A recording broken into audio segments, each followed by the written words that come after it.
Hey guys, welcome to gadgets life. So आप सभी लोगों की तरह मुझे भी बहुत ज़्यादा कन्फ्यूजन हुआ था जब मैं मार्केट में एक एलईडी टीवी लेने गया था। अलग अलग शोरूम पे जाकर, अलग अलग शॉप्स पे जाकर मैंने बहुत रिसर्च करी।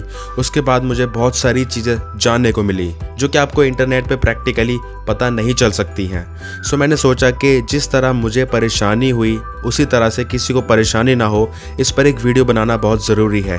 क्योंकि आज के टाइम पे हम लोग टीवी खरीदना चाहते हैं और बहुत से लोग TV day to day life में ख़रीदते हैं। सो उसके लिए नॉलेज होना बहुत ज़रूरी है जो कि प्रैक्टिकल हो, ना कि नेट बेस्ड।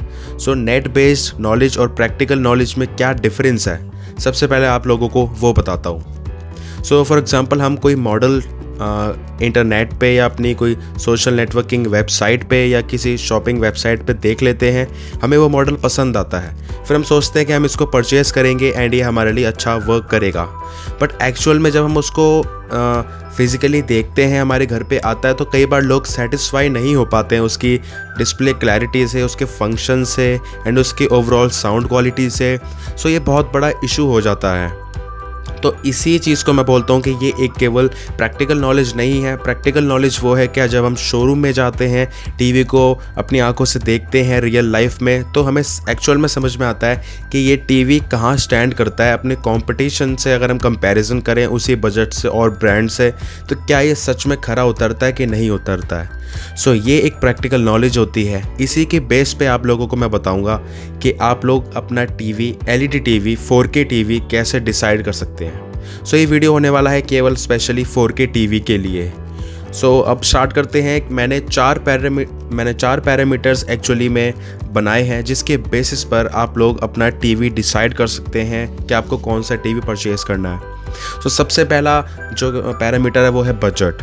अगर आपका कोई बजट कंस्ट्रेंट है, रिस्ट्रिक्शन है कि आपको इतने ही बजट के अंदर टीवी ख़रीदना है, फॉर एग्ज़ाम्पल आपका बजट है 50,000, 60,000, 80,000 या 1 लाख, कितना भी आपका बजट हो सकता है। तो जिन लोगों का बजट कंस्ट्रेंट है कि मुझे इतना ही बजट अपना रखना है, तो उसके हिसाब से ही हम आगे वाले पॉइंट्स को कवर करेंगे। जिनका बजट कंस्ट्रेंट नहीं है तो वो लोग सीधा जो सेकंड, थर्ड, फोर्थ पैरामीटर्स हैं उन पे आ सकते हैं, बजट को बाद में कंसिडर कर सकते हैं। सो अब हम बात करते हैं सेकंड पॉइंट की, जो है व्यूइंग डिस्टेंस।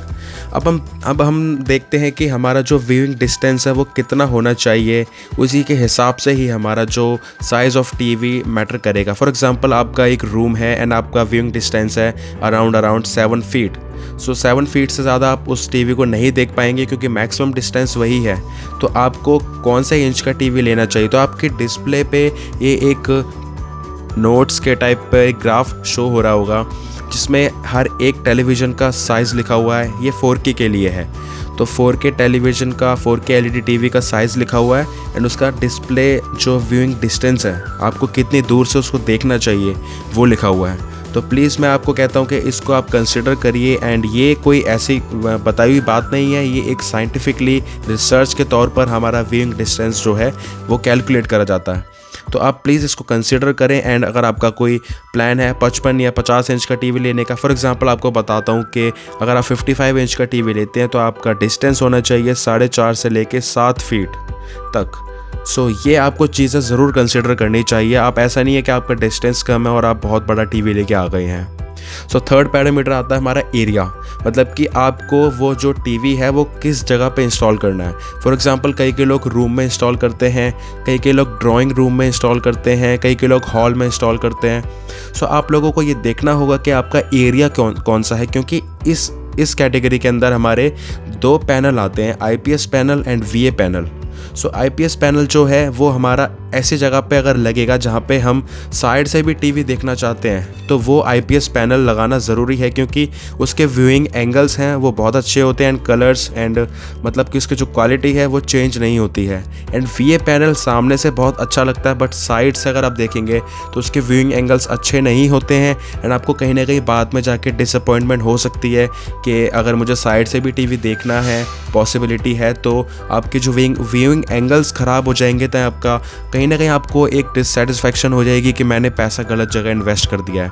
सो आप लोगों को ध्यान रखना है कि आपको टीवी किस जगह इंस्टॉल करना है। अगर आपका ऐसा एरिया है कि आपको केवल सामने से ही टेलीविज़न को देखना है तो आप VA पैनल कंसिडर कर सकते हैं, नो प्रॉब्लम, क्योंकि ये थोड़े से कॉस्ट में कम होते हैं एंड आपकी प्राइस जो है टीवी की कम हो जाएगी, आपका पैसा थोड़ा सेव हो जाएगा।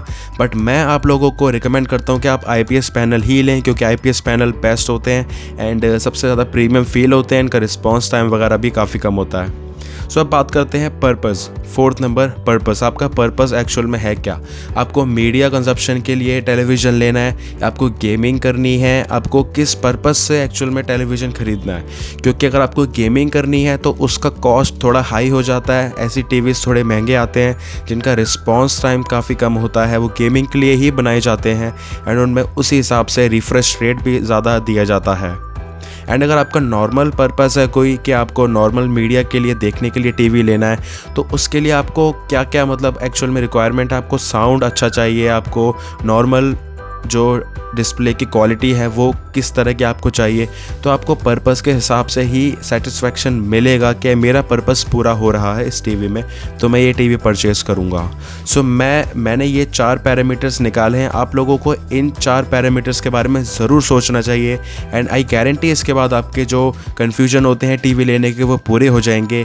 एंड गाइस, मैं आप लोगों को सजेस्ट करूँगा कि आप लोग टीवी परचेज़ करने से पहले प्लीज़, अगर अवेलेबल हो सकता है तो आप उसको फिज़िकली देखें, शोरूम पे जाके उसको चेकआउट करें, क्योंकि ये बहुत ज़रूरी है।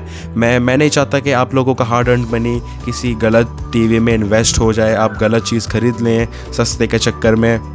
एंड दूसरी एक मेरी अगली वीडियो में आप लोगों को मैं बताऊंगा कि जो हमारे नॉर्मल टीवीज़ होते हैं budget oriented and LG, Samsung, Sony, उनमें एक्चुअल में डिफरेंस क्या होता है, मैंने क्या डिफरेंस फील करा है, क्या मैंने देखा है, तो वो बहुत ज़रूरी वीडियो होने वाला है। क्योंकि बहुत सारे लोग जो हैं वो कन्फ्यूजन क्रिएट कर लेते हैं कि जो बजट ओरिएंटेड टीवी हैं वो LG, सैमसंग, सोनी से बेटर हैं। एंड मेरा क्या कहना है इस चीज़ पे कि क्या डिफरेंस एक्चुअल में ऐसा है कि नहीं है। सो प्लीज़ गाइस, अगर आप लोगों को ये वीडियो अच्छी लगी है तो इसको शेयर करना, इसको लाइक करना। अगर आपके कोई कमेंट्स हैं तो कमेंट डाउन बिलो। अगर चैनल पे नए हैं तो सब्सक्राइब करना। मिलता हूँ मैं अपनी अगली वीडियोस में। Till then, take care.